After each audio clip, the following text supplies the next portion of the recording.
Welcome back to Management Development Unlocked. I am overjoyed that you're here. Please remember to review the show. That really helps get it out to as many listeners as possible and helps grow the show. Today, I am delighted to have Rusty Fulling with me. Rusty, welcome to the show. Who are you and what do you do? Hey, Eric. Hey, thanks for having me, man. I love what you're doing in the management leadership development space. So Rusty Fulling out of Olathe, Kansas, and I'm founder and CEO of Fulling Management and Accounting, and we serve business leaders around the country in kind of the accounting space and just helping them get clarity, grow profits, and gain peace of mind. Fantastic. Well, paying attention to the numbers is a part of a manager's job, so I'm really glad that you are here with us today. Sounds great. All right, let's jump in. Our topic today is 5 key habits of winning leaders, and I've got just a list of questions for you, Rusty. We may not get to all of them, but we'll see how far we get. Sounds good. The first question I've got for you is regarding consistency, and I'm just wondering, you talk a lot about this in a variety of places. Isn't being a consistent leader boring?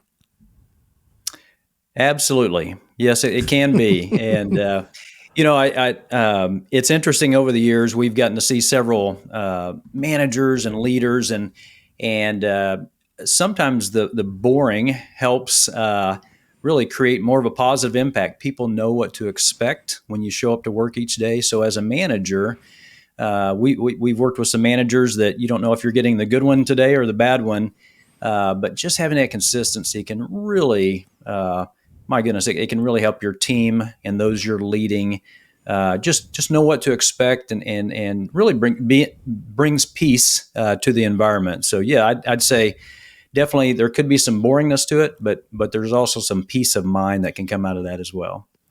Well, let's double click on that a little bit and let's talk about the value that consistency can bring to the team that you're leading. Yeah. We've seen really three values that can come out of that. One is just respect. If you're a manager and you're looking to build respect within your team, just bringing the consistent leadership daily, that's just so big, and that kind of leads into the next piece is integrity. If your actions are lining up with your words, it just creates that realness within a team, and so. I think that integrity piece is it, and then authenticity is the last one. And don't pretend to be something you're not. And so all of that is part of that consistency. Don't be something different outside of work than you are in work. So I think those are what we've seen in the best leaders that we've worked with. And I would have to agree because my first stint as a manager, I put on airs. That's the only way I can say it. Is I tried to be somebody I wasn't, and it did not go well. My team saw through it. I was acting out of alignment with who I really was, and basically it was painful for everybody. So I love this value that you've got here of consistency. Yeah, absolutely. And if you think about even developing that as a habit, you go to the gym, it's not going to be natural, maybe day one, but just those daily reps of that consistency, people just know what to expect, long term. So really good habit to begin with. Oh, I'm finally going back to the gym after having a cold for a while. And so I'm really excited about that. Sounds great. Yes. I love it. All right. Let's talk next about curiosity. And here I'm interested in knowing, why would a manager want to practice curiosity with their team? Yeah. I think this one sometimes goes overlooked, where we just get into the let's get it done mode. And sometimes taking a step back and just being curious about, each team member's, what's going on in their life. That can be a big one. And sometimes just asking for their opinion. It's amazing the innovation, problem solving when we take a little bit of time to do that. And we work with some companies in the scientific industry, And boy, some of the best ideas come out of asking the team, "Hey, I'm curious, what are your thoughts, on this, Eric?" Hmm. And oh my goodness, I mean, you just get some incredible feedback and technology that can come out of that. So stay curious with your team. It builds trust and just helps engage and build morale within the team. So those would be, again, some benefits that come out of staying curious with your team members. Okay. Well, then double clicking on this one, Yeah. how could I apply curiosity to my leadership, to my business, Yeah. and to my community? Yeah, sometimes it's being intentional, and it's a little kind of going back to that gym analogy is a little bit at a time. We've seen some managers go into their calendar and say, let me ask one curious question today, or let me dive into one task around curiosity today. So sometimes it can be very granular in breaking it down, but just that reminder, if for those that it's not natural for, that's a good way to start. All right. Excellent. Well, let's pivot to mentorship next. Mentorship is something I used to run the mentor program at my last real job.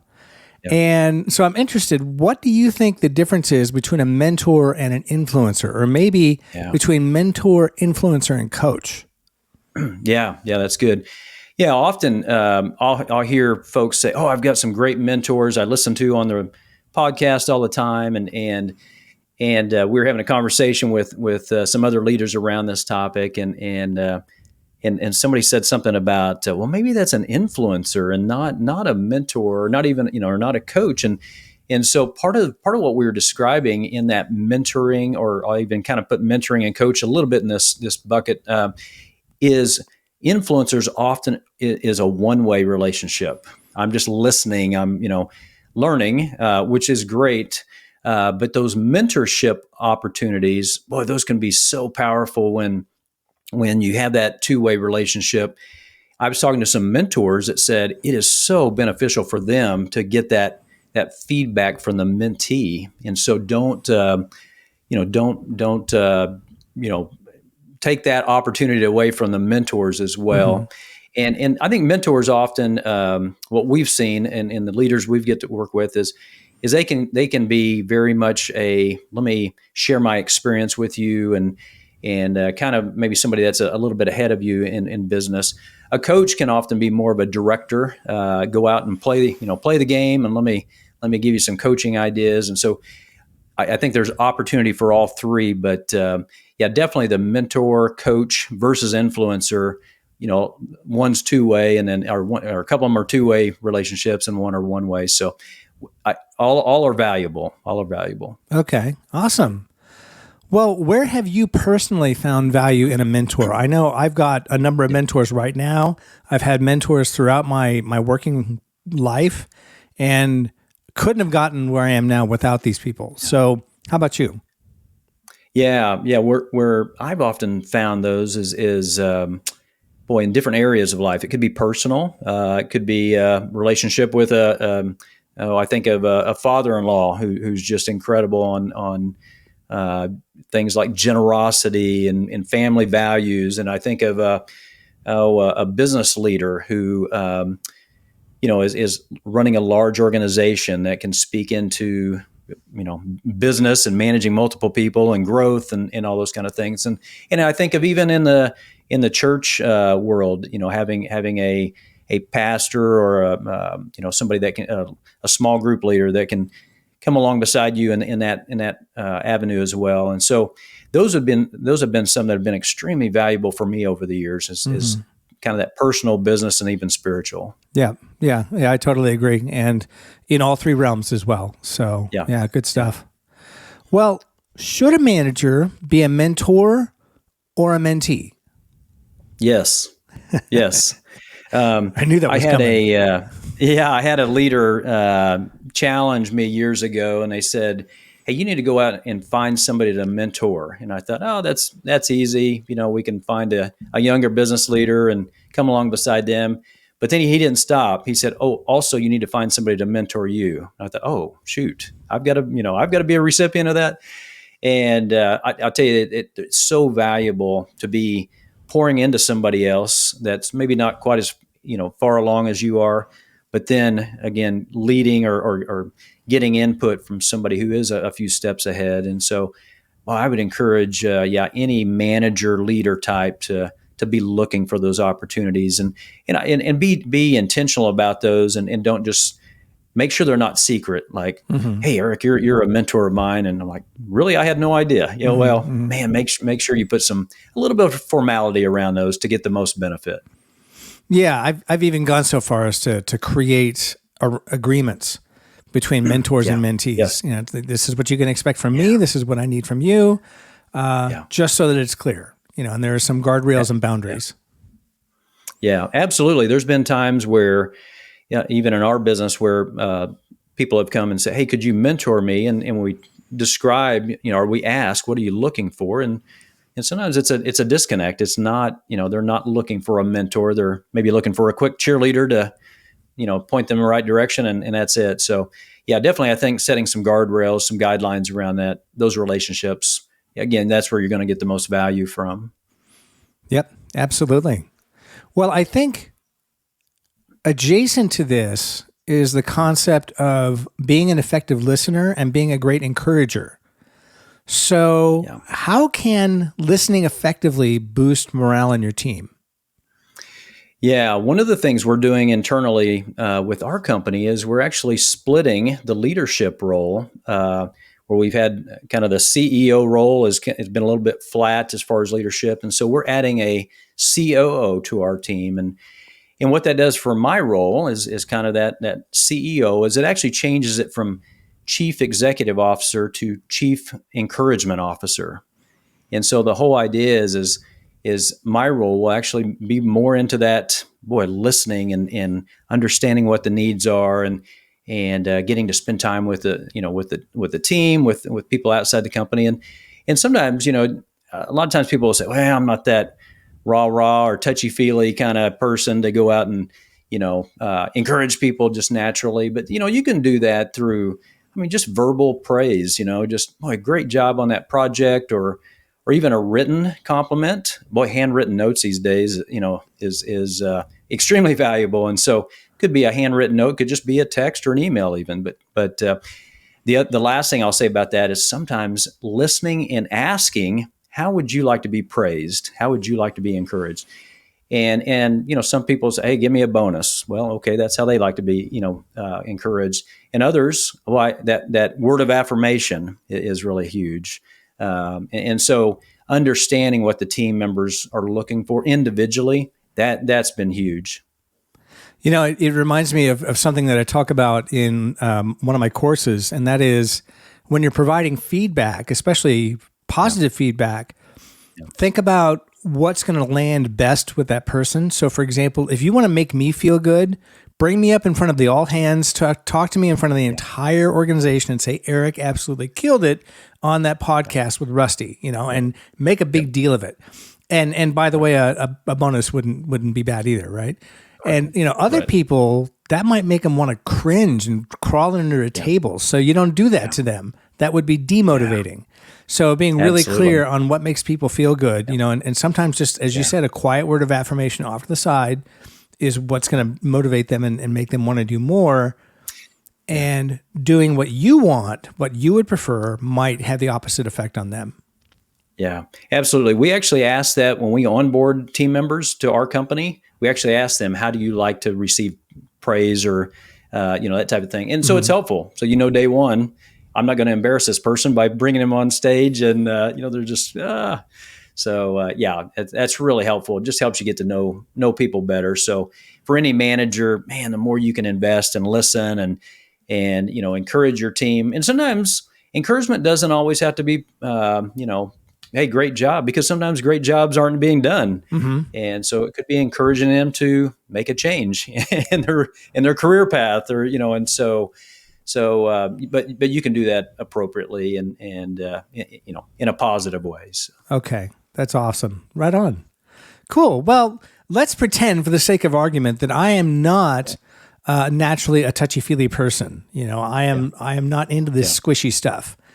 How could I, being completely straight-faced and calm and, which is completely not how I am. But just for the sake of argument, how could I encourage others if I was in that situation? Yeah. Yeah, I know of a manager that's describes what you just described. That would be them. What they've done is they've put a system around that, and what they'll send out a gift card for a coffee shop, or they'll have their assistant send that out for them. With a hey, you have a raving fan, but the idea is they've leveraged that well, or they've put a system behind that. So it's, let me press a button and I've just affirmed that person without having to go and get all squishy there. So there's definitely some creative ways to do that. And again, that just a short note, a quick text, an email, that can go a long way. Again, depending on what the recipient, what means the most for the recipient. Nice. So you can delegate it without being so corporate about it. You can delegate, but still have a human touch to it. Is that what you're saying? Yeah. I think setting systems, and that's a great segue in systems. Man, there's so many things you can do these days with automation and AI and things like that to, when somebody does something well. I mean, a good example in our company is we have raving fan awards. And so when somebody does something well, we automatically, boom, they get a gift card and a little word of affirmation. And it's amazing. They're not huge dollar amounts, but boy, those just pay dividends. Because it's that I've seen what you've done, and let me acknowledge that. Yep. All right. Good stuff. Well, my last topic for you today is about constant learning and growth. And let's say that you're in a scenario where the company is not growing you. It's not pouring into you, to use your words. What should you do? Yeah, I'll tell a story about our business. So for years, we just kind of grew at a snail's pace and just did not have any huge growth. And I think it was about year 12 that it was a little bit of a burnout period, and part of that rejuvenation or revisioning came through reading, joining advisory groups, and that wasn't a, hey, the company's going to do this for you. Some of that was self-imposed, and so we often see managers in the different companies we work with that say, oh, the company's not growing me. Question we'd ask is, how are you growing yourself? It's not always the business owner's responsibility necessarily. I think there's some in there, but man, there's so many opportunities out there to grow yourself, and in doing so, man, you might be able to actually implement some processes within your company and grow your team that you're managing. So definitely, I think a lot of that we need to take on ourselves and not depend on somebody else to grow us. Yep. Well, what are some resources available to help a person get started in regular learning and growth? Yeah. Of course, there's some great podcasts. I think you actually host one, which is great. There's other groups like EntreLeadership.com is a great one. Path for Growth is another really good leadership. The Global Leadership Network is another great podcast group. Each of those also have some summits that you can actually go to in person that are geared towards leaders, not necessarily business owners, not necessarily managers, but really anybody who's a leader in a company. And so those are definitely one. Those take dollars. If you've got a lower budget, man, the library, let's go into the library and getting books. One book that I would definitely encourage managers to be looking for is one called How to Lead When You're Not in Charge by Clay Scroggins. And just a good book on, hey, I'm not at the top of the food chain, but how can I make impact to make this organization better? And so that would be one. And then anything by Patrick Lencioni these days would be a good one. The Ideal Team Player is pretty popular. The Advantage by Patrick Lencioni, those would be a couple. But definitely just starting to read, listen to books if you're not a paperback reader, but and then podcasts that's going to help grow you. those would be some things that I'd definitely jump into. Yeah, nice. Yeah, well, Patrick Lencioni is one of my favorite authors, so outstanding recommendation there. I would also suggest hbr.org. You can get a lot of good stuff for free on the Harvard Business Review's website. Yes. And a subscription to HBR is not that expensive. So considering that, LinkedIn Learning is fantastic and not very expensive. So good thing to be doing, especially if you're between jobs. Doing some LinkedIn Learning and adding these things to your LinkedIn profile. Hey, I've got this certificate. I've done this. I've done that. That shows that you're not just sitting on your hands waiting for a job to come. It's like I am actively growing my skill set. That's really good. And then, as you might know, I wrote a book, Lead Like a Pro. The Essential Guide for New Managers is a great primer on how to be a manager. So I would definitely throw that on the list as well. Yeah. All right. Yep. Excellent. Yeah, good stuff. Well, let's talk about you. I understand that you run a management and accounting firm. Tell us about that. Yeah, absolutely. Yeah, I started April Fool's Day of all days several years ago, and just been a great opportunity to get to work with a number of leaders across the country. And so we again provide the accounting, bookkeeping, and CFO services. And what's really fun about that is using numbers to actually change lives and make impact in business owners and leaders' lives. And so that's what we've gotten to do and continue to do. And so it's just been a lot of fun. So we've worked with companies that are extremely innovative, creating new products for market, to those mom and pop shops that's been around for years. And it's just been fun to come along beside them and help them get that clarity and grow and just get that peace of mind. Nice. Awesome. So that is Fulling Management and Accounting. Yes. All right. Yes. Now, I saw a post from you today. Today is Valentine's Day. And you told a little story to anybody who was on LinkedIn today about how you met your wife. Do you want to tell us about that? No, I don't, but I'll go ahead and do it anyway. So no. Hold on. You don't have to if you don't want. No, I'm kidding. All right. So So when my wife and I started dating, she was in college and I had just graduated, and so I had bought a small package of the little kids' Valentine's cards for Valentine's Day, and put little notes on each individual one, and thought I would be very creative and put those in her car. So the next morning when she got up, she would be bombarded by all these wonderful messages and romantic messages. And lo and behold, her dad was taking her car in for service the next day. So so Bob and I have become friends over the last several years. And so 32 years later, I was wishing my wife a happy Valentine's Day and also my father-in-law. So, that's hilarious. So, oh, man. But yeah, those are the fun stories. So. Yeah, that's a good one.